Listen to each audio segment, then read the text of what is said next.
My name is Nadia Rivera and I'm a documentary filmmaker. I am a documentary filmmaker. I am a documentary filmmaker. Mi nombre es Maricruz Juárez y yo hago documentales.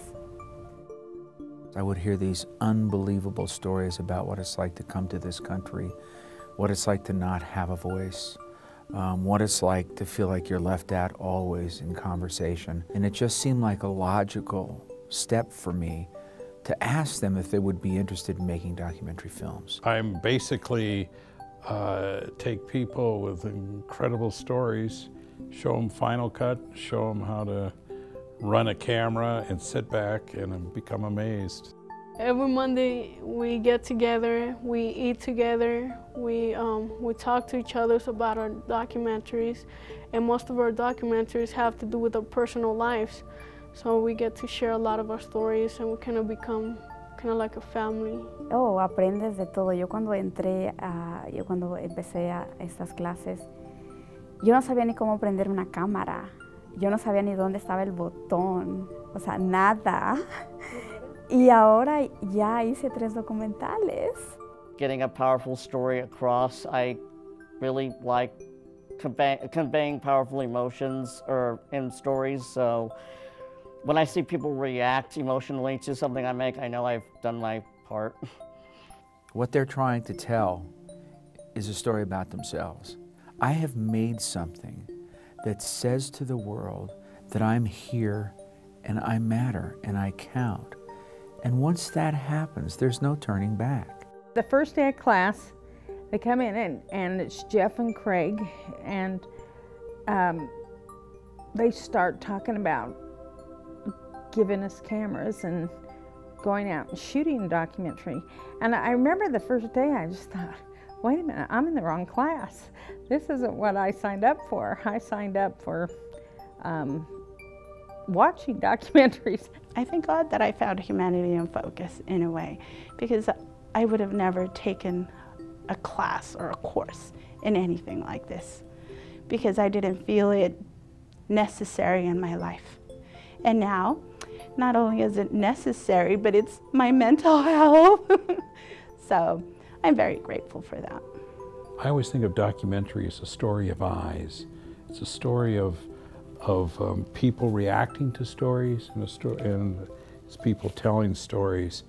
And also it is just marvelous when there are people who have never had a voice.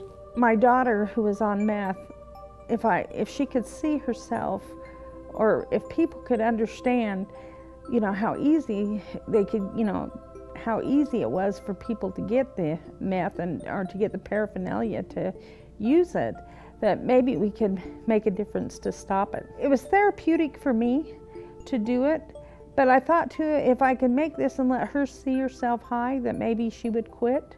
By the grace of God, I did not have to experience homelessness, or I never had to crawl across a border from one country to another just to survive, or I have not been the victim of hideous crimes against people because of their race or their gender. I have been very fortunate, and to hear these stories of survival, that's what I get out of it, both good and bad. Instead of just crying with a friend or with the therapist, if you share what you've been through in a film, some others can see that. I'm be touched by what you've been through and the way you got out of that situation. A sense of, hey, I don't got it so bad. If they pulled through it, I can pull through it. In the same time that we are learning how we can produce documentary, we are learning about different experiences that the students in this class are going through. That's the amazing time to me, because even we are part of the diversity and we don't know about what's happening around us. We are learning about different social issues. We are learning here about different real life situations. our bodies are our stories. And we have a body memory of stories that we carry with us. And to get them out in the world changes people's lives. Si yo puedo decir, si yo muero mañana, yo tengo como algo que mis hijas me van a recordar por los documentales que yo he hecho. Yo pienso que estos documentales son sumamente importantes para el ejemplo que yo les quiero dar a ellas.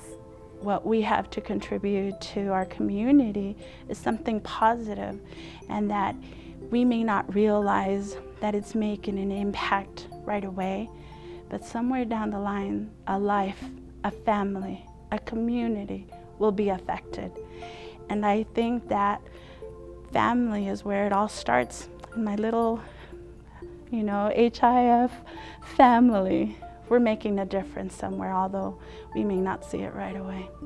And then I look at these 35 people here. What did they get out of it? A meal, a bus pass, and childcare. And they're going to work 3 days a week for that. So what do they get out of it? A voice. And that's something that's a very pure documentary making. I became from being a filmmaker to an activist. And this is how Humanity in Focus has changed my life, because I became a part of a political issue. There's a hunger that cannot be banished with bacon and beans, and it's the hunger of the human spirit. And I think that's something that inadvertently, accidentally, we stumbled onto. And we're fortunate for that. These are your neighbors. Every time you look around, they're by you. These are the people you walk by that are invisible, and they shouldn't be invisible. This is a graduation. When we hand those diplomas, there are tears in my eyes, and I have to fight it because it's sort of like welcome to the fraternity of filmmaking.